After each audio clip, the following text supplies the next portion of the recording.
So I got a Corvette, and you're looking at her. She's a spoiled little brat, I can tell you that. She got herself some ZR1 wheels this year. She got her some fancy fender stripes. Got some fancy fender flares. Let's see, what else did I get her? Oh, yeah. What else? New bushings, for the exception of the Batwing. And a new stripe. What else did I get her? Oh, that's right. Her other top that she was missing, that she came with but didn't have. Yeah, so I've been hooking this baby up. So what are we doing here? So,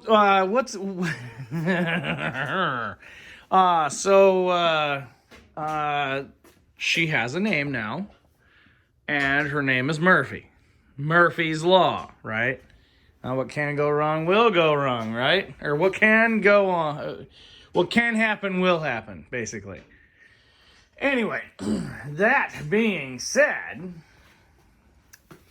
I'm going to be putting new brakes on her. I released new rotors and new pads, but that's not why I've got this off. I was on a nice little trip, went up to Canada, and decided, you know what the heck, let's take the Corvette. So took the Corvette, and guess what? She did fantastic, 99.9% of the way there and back. Occasionally I kept smelling oil, not oil, motor oil. Something burning. I just couldn't locate it, and it would just go away after a little while. So before I did go on the trip, I did inspect the car. Car looked good. No loose joints, no ligaments torn. Made sure she stretched, did her exercises before, changed the oil. Went over every nook and cranny, noticed one little bitty leak on the differential. And I think you guys know what I'm talking about now.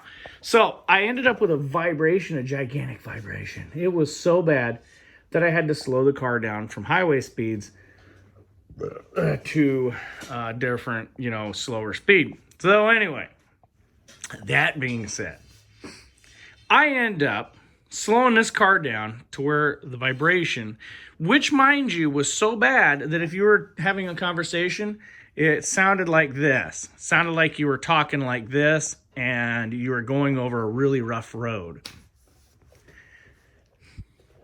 Anyway, I knew it was either a tire, a U-joint, or something in the differential, right? Anyway, got home, changed everything around, swapped some wheels, because you guys know I've got more than one set of wheels. Swapped some wheels. That wasn't the problem. Anyway, I did end up tracking the problem down to my passenger side rear. Now, the passenger side rear had a little bit of a leak on the passenger side yoke coming out of the differential. Wasn't bad, but when I crawled up underneath there to see if a U-joint had gone, it was bad. It was really bad. So I think the seal blew out, and I'm hoping that not anything major else went wrong with it, because I can find automatic differential cases all over the place, but not these manual ones. There's a guy near St. Louis that has differential casings that I might end up. I'm hoping I don't need a differential casing, but here in a couple weekends, as I have time to take this thing apart, I'll be finding out if I need a differential casing. Anyway, that being said, I end up, pretend this is the passenger side rear, right? Pretend that's the back of the car, because this is how we're looking at this, right? So as I'm inspecting everything, I'm like, okay, well, maybe a wheel bearing went out, and the type of vibration, I knew it was drive shaft issue or something in that realm, right? So I'm like, okay, maybe I lost some weights on the tire. It didn't really look like it, but I did pick up a nail on one of the back tires. That wasn't it either. So I started shaking the tire around, just kind of doing my checks, but anyway, as I picked up grabbed the wheel and manipulated it, twisted it like this. Pretend my hand is grabbing the whole tire. Like that. I noticed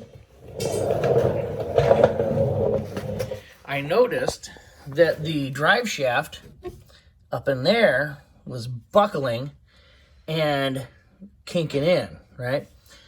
Well, what was ended up happening is I'm like, all right, it's a U-joint. It's that U-joint up in there, right? No. It wasn't the U-joint. It's the yoke. Now, the really interesting thing about that is, this car pretty much spent its whole life in California and then in Louisiana, and only recently came up north.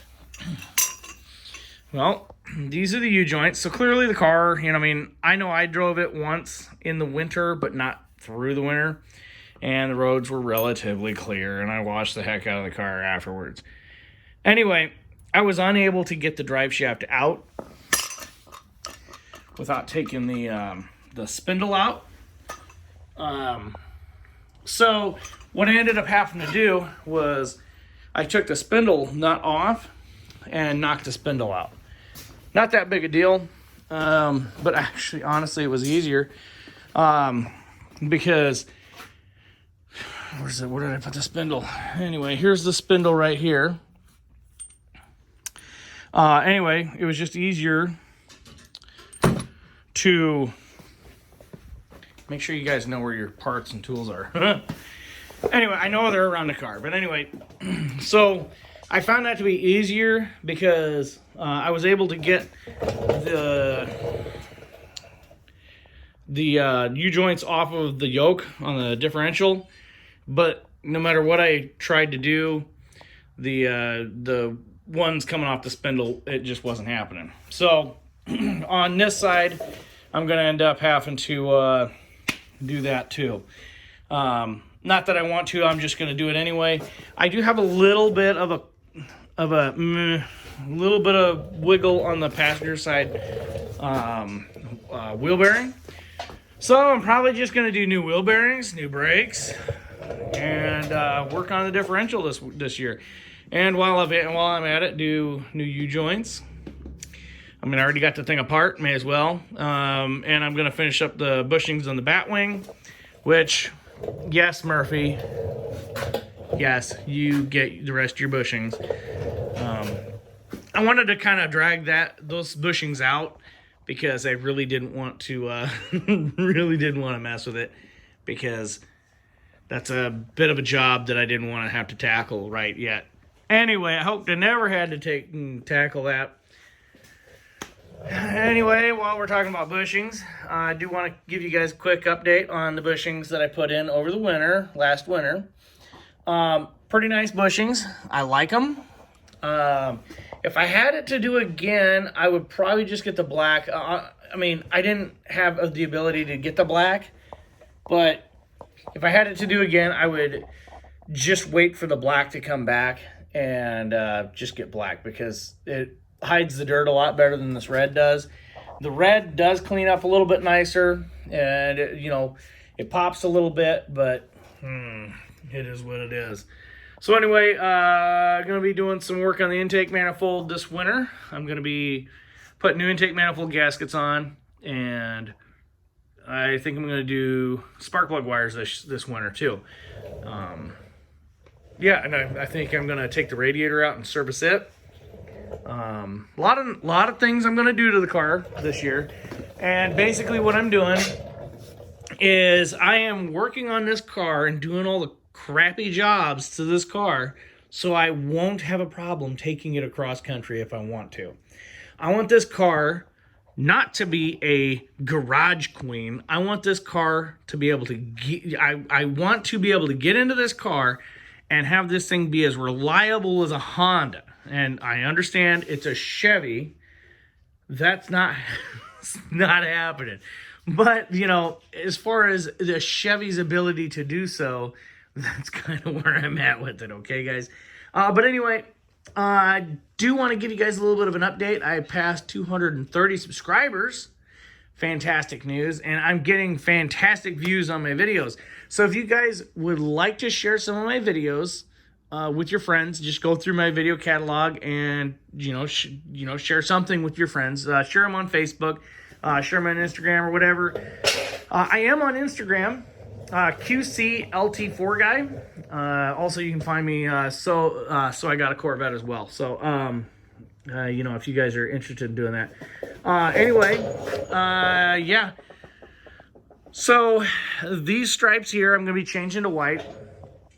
Yeah, is what it is. So if you guys have any questions or comments, feel free to leave them in the comment section below. I'm going to be doing some videos specific on how to maintain Corvettes. I'm honestly, right now, I'm looking for a beater Corvette. I mean a beater in the truest sense of the words. I'm not really too concerned about the paint. It does have to be pretty clean. I mean, it can't be a Midwest car. I mean, I prefer it not to be a Midwest car. Like all the bolts and everything are rusted to heck. I don't care about the mileage. All I am concerned with is that it is ready to have pretty much everything replaced on it. Pretty much what I'm going to do is I'm going to start from one end and work my way to the other, and I'm going to be fixing everything. And I'm going to be making detailed, fantastic videos about each and everything about it. And as soon as I get to the point where the channel is monetized, then I may end up doing something with merchandise or something to fund the project. But I don't know. But anyway, my intention is to kind of keep that one all original.